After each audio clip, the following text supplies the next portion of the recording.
আজকের গল্পটি আমাদের শেখাবে যে সত্যিকারের ভালোবাসা টাকার উপর নির্ভর করে না এবং মানুষকে তাদের বাহ্যিক রূপে বিচার করা কতটা ভুল হতে পারে। এই গল্পটি কেবল একটি প্রেম কাহিনী নয়, এটি আত্মসম্মান, লোভ এবং সত্যিকারের যোগ্যতার এক মর্মস্পর্শী উপাখ্যান। শহরের অন্যতম অভিজাত স্কাইলাইন হোটেলে তখন এক জমকালো পার্টির প্রস্তুতি চলছিল। বাতাসে ভেসে বেড়াচ্ছিল দামি পারফিউমের ঘ্রাণ আর হালকা সুরের মিষ্টি আমেজ।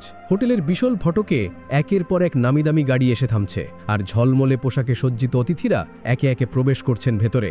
সবার চোখে মুখে আভিজাত্যের ছাপ, কারণ এটি ছিল ফরচুন গ্রুপের নতুন উচ্চপদস্থ কর্মকর্তা প্রিয়া বসুর জয়নিং পার্টি। প্রিয়ার মা মিসেস রেহানা এবং তাদের পারিবারিক বন্ধু স্বনামধন্য ব্যবসায়ী রায়হান গেটের কাছে দাঁড়িয়ে অতিথিদের অভ্যর্থনা জানাচ্ছিলেন। তাদের মুখে ছিল গর্ব আর প্রতিপত্তির এক মিশ্র হাসি। ঠিক তখনই গেটের সামনে এক অদ্ভুত দৃশ্যের অবতারণা হলো। পার্টির ঝলমলে আলোর মাঝে একটি পুরনো মরিচা পড়া মোটরবাইক এসে থামল।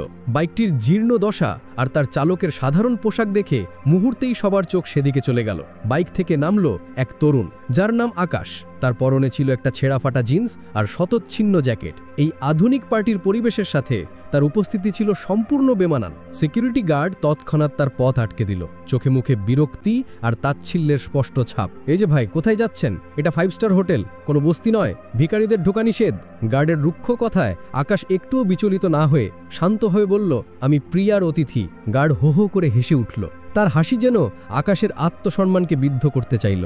আপনার মতো লোক প্রিয়া ম্যাডামের অতিথি? স্বপ্ন দেখছেন নাকি জনাব? ফুটপাত থেকে সরে দাঁড়ান, ম্যাডামের বড় বড় অতিথিরা আসছেন। তাদের গাড়ির ধুলোও আপনার ওই ভাঙা বাইকের চেয়ে দামি। গার্ডের কর্কশ কণ্ঠস্বর শুনে মিসেস রেহানা এবং রায়হান এগিয়ে এলেন। আকাশকে দেখে মিসেস রেহানার মুখ ঘৃণায় কুঁচকে গেল। তার মেয়ের পার্টিতে এমন একজন অতিথি তার সাজানো ইমেজের জন্য কতটা ক্ষতির কারণ হতে পারে সেই চিন্তায় তিনি অস্থির হয়ে উঠলেন। আকাশ, তুমি এখানে কি করছো? তোমার সাহস কি করে হলো এই পার্টিতে আসার? তোমার কিনা প্রিয়া আসতে বারণ করেছিল? তোমার মতো অপয়া অলক্ষণে মুখ দেখলে আমার মেয়ের অকল্যাণ হবে। এক্ষুনি দূর হয় এখান থেকে। আকাশ বিস্ময়ে হতবাক হয়ে গেল। সকালে প্রিয়ার সাথে তার ফোনে কথা হয়েছিল। প্রিয়া তখন ব্যস্ততার কথা বলেছিল, কিন্তু আসতে বারণ করার কথা তো একবারও বলেনি। তার মনে পড়ল, প্রিয়ার জীবনে কোনো গুরুত্বপূর্ণ ঘটনা ঘটলে সে সবসময় আকাশকে সবার আগে জানাতো। আজকের দিনটিও কি তার ব্যতিক্রম? রায়হান পকেট থেকে 500 টাকার একটি নোট বের করে তাচ্ছিল্যের ভঙ্গিতে আকাশের দিকে ছুঁড়ে দিয়ে বলল, এই নাও বকশিস, এটা দিয়ে রাতের খাবারটা খেয়ে নিও, আর পারলে একটা ভালো সাবান কিনে গোসল করে নিও, গা থেকে গরিবের গন্ধ আসছে। আর শোনো, কিছু লোক আছে যাদের আত্মসম্মানবোধ কুকুরের চেয়েও কম, তাড়ালেও তারা আবার ফিরে আসে। আকাশ শান্তভাবে নোটটি মেঝে থেকে তুলে রায়হানের দিকে বাড়িয়ে দিয়ে বলল, আমি শুধু প্রিয়াকে একবার শুভেচ্ছা জানাতে এসেছিলাম। মিসেস রেহানা চিৎকার করে উঠলেন, তোমার ওই নোংরা শুভেচ্ছা আমার মেয়ের দরকার নেই, যাও এখান থেকে। আমার মেয়ে এখন এমন একজনের সাথে মিশবে যার সাথে ওর প্লাস মেলে। আমাদের নতুন স্ট্যাটাসের সাথে তোমার মতো ফতুর একদম বেমানান। কিন্তু এই সাধারণ দেখতে ছেলেটি যাকে সবাই ভিখারি বলে তাচ্ছিল্য করছে, সে আসলে কে? কয়েক ঘন্টা আগে শহরের সবচেয়ে উঁচু বিল্ডিং স্কাইলাইন টাওয়ারের হেলিপ্যাডে একটি কালো হেলিকপ্টার নেমে আসছিল। হেলিকপ্টারের দরজা খুলতেই বেরিয়ে এলেন এক তরুণ, যার নাম সূর্য চৌধুরী। তিনি ছিলেন দেশের একজন সফল এবং আত্মবিশ্বাসী ব্যবসায়ী, যার নাম কর্পোরেট জগতে এক পরিচিত নাম। হেলিপ্যাড থেকে নেমে তিনি তার ব্যক্তিগত সহকারী মিস্টার কামালকে নির্দেশ দিলেন, সব প্রস্তুতি ঠিকঠাক আছে তো? জি স্যার, সব তৈরি। সূর্য তার কয়েক লক্ষ টাকার স্যুটটি খুলে দিয়ে একটি সাধারণ পুরনো চেহারার জিন্স আর ক্যাজুয়াল জ্যাকেট পরে নিলেন। এরপর তিনি গ্যারেজের সারি সারি লাক্সারি গাড়ি পাশ দিয়ে একটি পুরনো সাধারণ মোটরসাইকেলের দিকে এগিয়ে গেলেন। কামাল অবাক হয়ে প্রশ্ন করলেন, স্যার, এতগুলো গাড়ি থাকতে আপনি সাধারণ বাইকে যাবেন? সূর্য বাইকে বসতে বসতে ম্লান হেসে বললেন, কামাল সাহেব, এই বাইকটার সাথে আমার অনেক স্মৃতি জড়িয়ে আছে। প্রিয়া বলতো এই বাইকের পেছনের সিটটা নাকি ওর কাছে রাজপ্রাসাদের চেয়েও বেশি প্রিয়। আজ ওর জীবনের সবচেয়ে বড় দিন, তাই আমি পুরনো স্মৃতিগুলো তাজা করতে চাই। তার বুকের ভেতরটা কেমন যেন করে উঠল। সে কি ঠিক করছে? ভালোবাসার এমন কঠিন পরীক্ষা নেওয়া কি উচিত?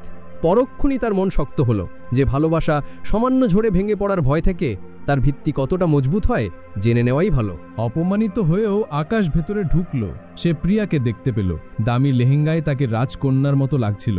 সে তার নতুন বন্ধুদের সাথে হাসাহাসি করছিল, আর সবার চোখে মুখে ছিল সফলতার দ্যুতি। আকাশের দিকে চোখ পড়তেই প্রিয়ার বন্ধুরা আঙ্গুল তুলে হাসাহাসি শুরু করলো। একজন বলেই বসল, এই লোকটা কে প্রিয়া? তোমার ড্রাইভার নাকি বস্তি থেকে ভুল করে এখানে চলে এসেছে? আপনার কি মনে হয় প্রিয়া সঠিক কাজ করছিল? ভালোবাসাকে কি পোশাক বা অর্থ দিয়ে মাপা যায়? প্রিয়া দ্রুত এগিয়ে এসে আকাশের হাত ধরে এক কোণায় নিয়ে গিয়ে কড়া গলায় বলল, তুমি এখানে কেন এসেছো আকাশ? আমাদের ব্রেকআপ হয়ে গেছে। তুমি এখানে এসে আমার মান সম্মান ডোবানোর জন্য এসেছো? আকাশ ভাঙা গলায় বলল, ব্রেকআপ কবে হলো? কাল রাতেও তো তুমি বললে আমাকে ছাড়া বাঁচবে না। প্রিয়ার মা এগিয়ে এসে বললেন, জানবে কি করে?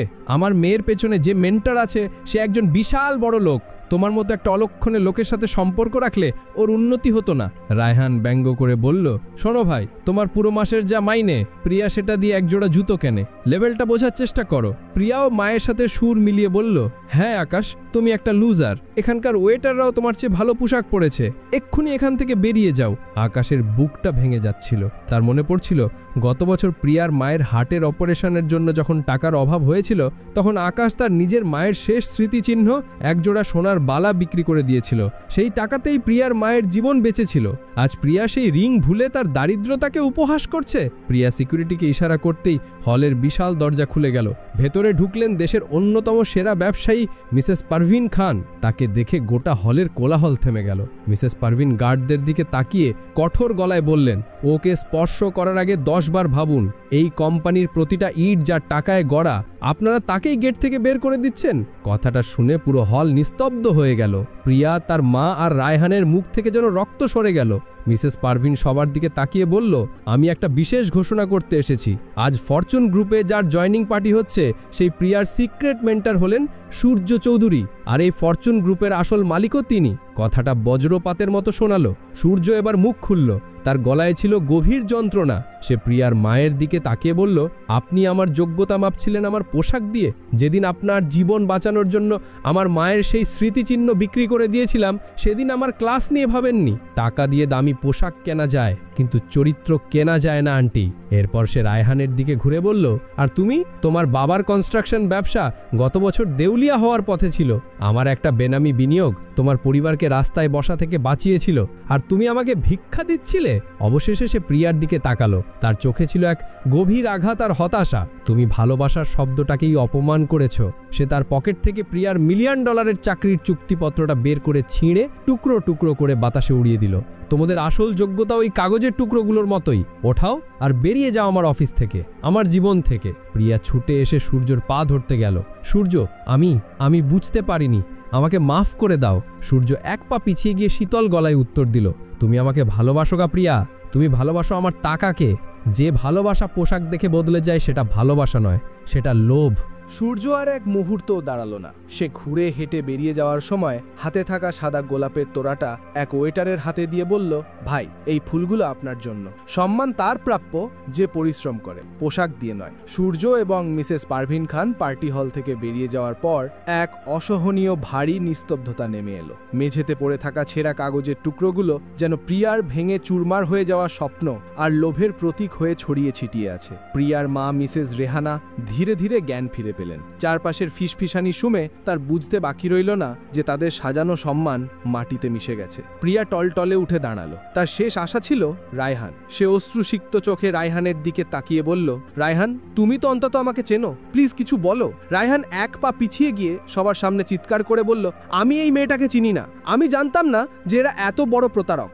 এই বলে সে দ্রুত ভিড়ের মধ্যে মিশে গিয়ে পার্টি থেকে পালিয়ে গেল। ঠিক তখনই হোটেলের ম্যানেজার কয়েকজন স্টাফকে নিয়ে এলেন। তার মুখে পেশাদারি হাসি থাকলেও গলার স্বর ছিল বরফের মতো ঠান্ডা। ম্যাডাম, পার্টি শেষ।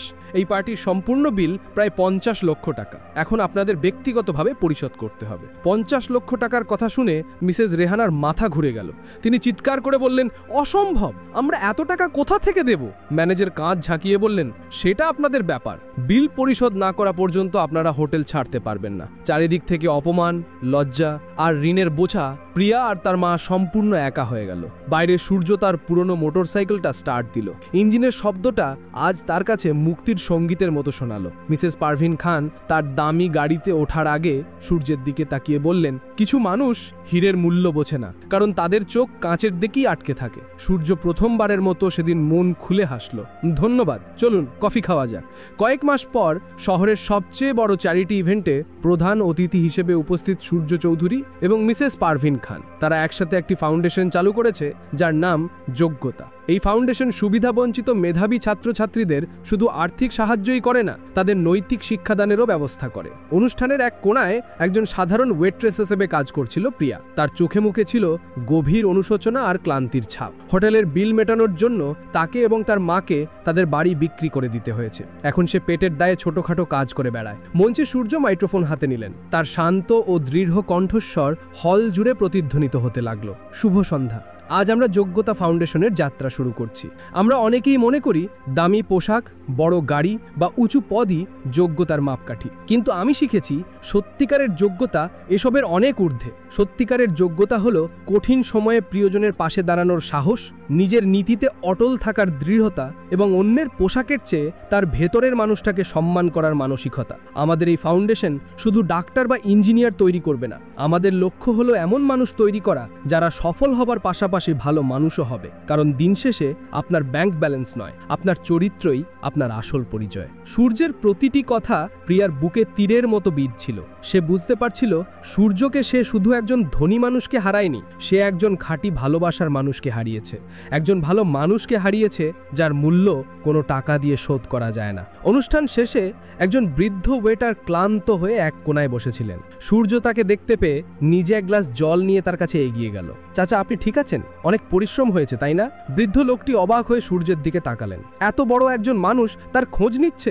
এই দৃশ্যটি দূর থেকে দেখছিল প্রিয়া। তার চোখ দিয়ে অঝরে জল গড়িয়ে পড়ল। আজ সে তার ভুলের আসল গভীরতা বুঝতে পারল। সূর্যের সম্পদ তাকে আকর্ষণ করেছিল, কিন্তু তার আসল সম্পদ ছিল তার এই সহানুভূতি আর মনুষ্যত্ব, যা সে চিনতে পারেনি। সূর্যের চোখ একবারের জন্য প্রিয়ার দিকে পড়ল, কিন্তু সেখানে আর কোনো আবেগ ছিল না। সে তার অতীতকে পেছনে ফেলে অনেক দূর এগিয়ে গেছে, যেখানে লোভ আর প্রতারণার কোনো স্থান নেই। সে বুঝে গিয়েছিল যে মোহ টাকার উপর নির্ভর করে গড়ে ওঠে, সেই মোহ থেকে মুক্তি পাওয়াই জীবনের আসল সার্থকতা। কিছু সমাপ্তি আসলে এক সুন্দর এবং যোগ্য সুর জন্ম দেয়। We stand at a pivotal moment, and the decisions we make today will shape our shared future. We stand at a critical juncture in our history, and the decisions we make tonight will define our future.